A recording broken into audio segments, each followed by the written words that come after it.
Mr. President. Defund the police is discussed as an option for reforming policing.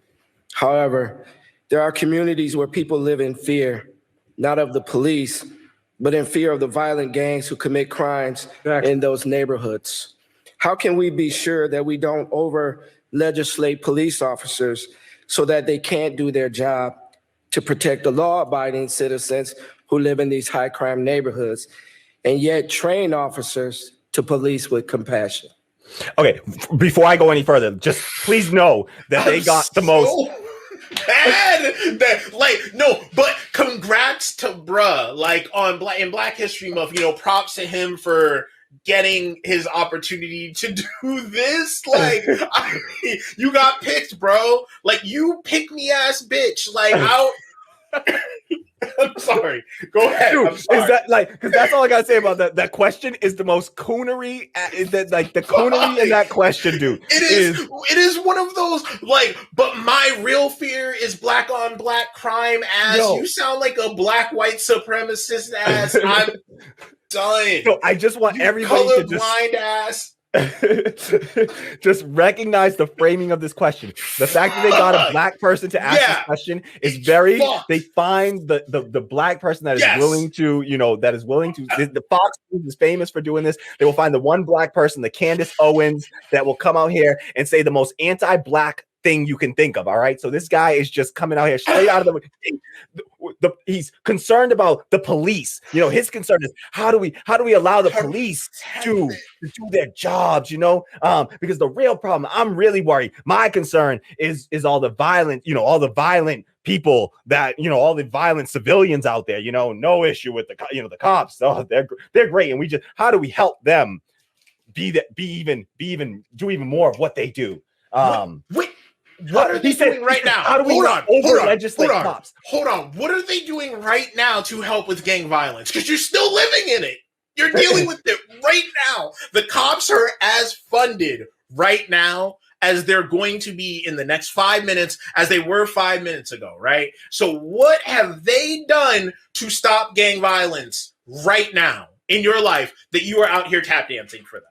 The reality is they can't really do anything. The cops show up after the fact, after all the damage is done. That's when cops show up. All right, and they don't. So they can take notes and not do anything. Exactly. And they both over police and under police black neighborhoods, right? They over police through broken windows policing, stop and frisk. They over police us, but then they also under police us in the way that black murders go largely unsolved. So they under police our communities as well because they don't care. They come in after the fact. They show up after the fact. They don't stop crime from happening. They're not crime stoppers. All right. They just show up after the fact. And oftentimes escalate the situation, make it worse. All right. So this idea that we need to, we need more of these cops or whatever. It's like, no, you have all that and this, it's still going on. It's because that's not really the job of the police, right? They show up after that. If you want to fix gang violence, fix the communities, give them money directly, and people won't have to break the law. Absolutely. If have a real rehabilitative prison system like we touched on earlier, because then people don't get out and they won't be able to, one, not get jobs everywhere, two, not be able to live with a lot of their family members because some apartments don't allow convicts to live there or ex-convicts to live there. And three, be forced into positions where they're going to go commit more crime to survive and or provide for what little family they do. So if you fix these underlying issues as well as black people having dealt with their trauma of so many things, if we can also maybe touch on mental health while we're there, we could solve a lot of the issues going on with gang violence before we even jump to having to pay to get more fucking police in our communities. Absolutely. Get the fuck out of here, bro. Prevention is better than cure. This man has a bow tie. We should have known he was gonna. I know, right? We should have known he was coming with some bullshit. Bow tie wearing ass. I want to quote Tanya Stephens, one of my favorite reggae artists, one of the best lyricists in reggae. Tanya Stephens has a line in one of her songs where she says, providing no jobs and telling us stop the crime is like beating a child and telling them not to cry. Okay. Yep. So providing no jobs and telling us stop the crime is like beating a child and telling them not to cry. All right. You can't, on one hand, do the action that's causing it and then turn around and say, oh, but you shouldn't, respond to it. The natural way to respond to it. When you're hungry, you're going to steal a loaf of bread to feed your family. If your children are hungry, you're going to go steal that loaf of bread. You're going to do whatever the hell's necessary to feed yourself and your family. All right. And so the idea that, if you want to stop crime, you gotta stop the systemic problem that creates the crime in the first place. All right. You have to give people the economic security that they need so that they're not forced into situations where they have to commit crimes. All right. So I don't want to get too far off on this. Let's just listen to Joe Biden's response here. But yeah, so Kwame is seeing this clip for the first time. I've already had the pleasure of seeing it. So you can just know that Kwame, that is his natural, just immediate reaction there. All right. And that's the exact reaction I heard when I heard this damn question. All right. Kwame was not ready for what this question was about to be. All right. So I'm glad that we are on the same page there. No surprise. All right. Let's hear Joe Biden's response to it.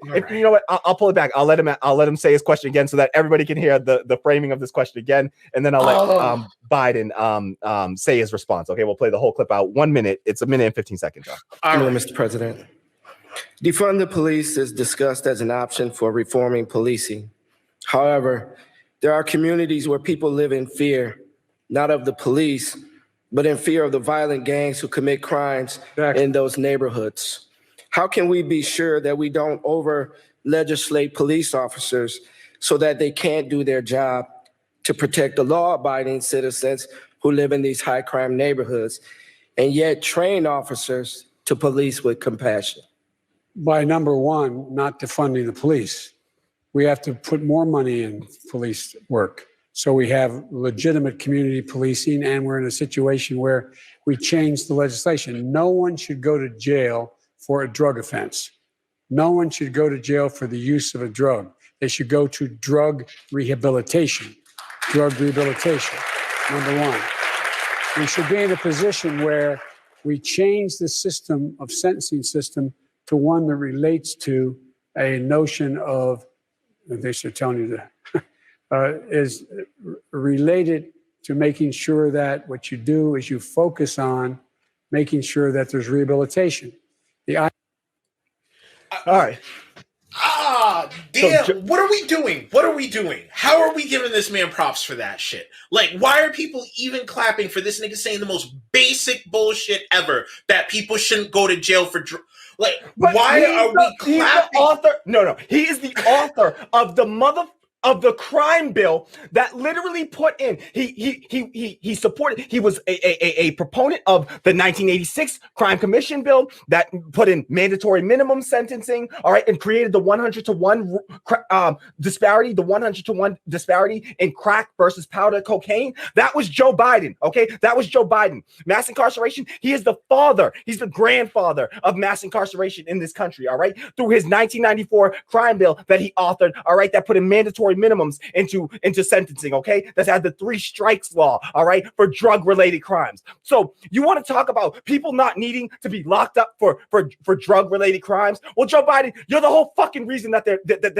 they got locked up in the first place, all right? It was you that led that charge, all right? That talked about on the floor of Congress how you don't want these thugs, these super predators coming up and bashing your grandma, your lily white grandma over the head and stealing her purse, all right? That was you that put those images in people's heads, all right? So fuck all the way off, Joe Biden, about people shouldn't be. You're the president of the United States right now. Sign an executive order. One, he could sign an executive order today. He could sign an executive order 3 weeks ago saying that cannabis should be legalized and instructing his attorney general to deschedule it, all right? That he has the power. He is the only person in the country with the power to do so. Him alone, okay? So he has the authority to do that, and he's not. He's not. So if he was really serious, he has the authority to pretty much set the course in action to decriminalize or to legalize all drugs. In Oregon, just in the state of Oregon, not just a few weeks ago, they have now implemented the law that they passed in the last election that says that all drugs are decriminalized in that state. All right. So all drugs have been decriminalized for possessing any amount, whatever amount of drugs for personal use. It is no longer a crime in the state of Oregon. All right. Joe Biden's the president of the United States. You can do that at a federal level. So the idea that like, oh no, nobody should be in jail for. Why don't you sign a damn executive order right now that says that we are going to free the people that are in jail right now for drug-related crimes? Why don't you let them out?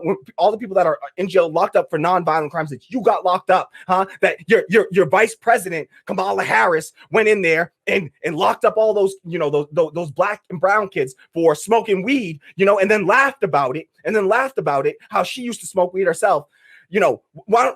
Why don't you fix it? You're the president of the United States. If you really believe this, you could do something about it. Right now. Yes. It's we're having a policing is being under a microscope right now in a way that it's never been before. And yet you decided to run with a VP who's a cop. It was her nickname. That was like your flex right now. Like, how did we not think that this man, like, he's the most like, I can never fuck with this dude. I can never fuck with this dude especially because of this. It makes no sense. And it's just like, you could end it all today, but at the end of the day, we still need to defund the police, right? Because you want to know what they do in Portland, Oregon, when they don't have people smoking weed to chase after? They go lock people up for trying to eat meat. Yeah. So maybe we should just defund the police altogether. I don't know, because like so we can't even just fall back to it just being about the war on drugs. And like, if we decriminalize all drugs tomorrow, then sex workers would probably start getting it even worse than they're already getting it. Yeah. Considering they're already getting it, there will always be another victim. There will always be some poor person in a position to be oppressed and brutalized by these people. We need to defund the police. Yes, great point. Just great point. Love it.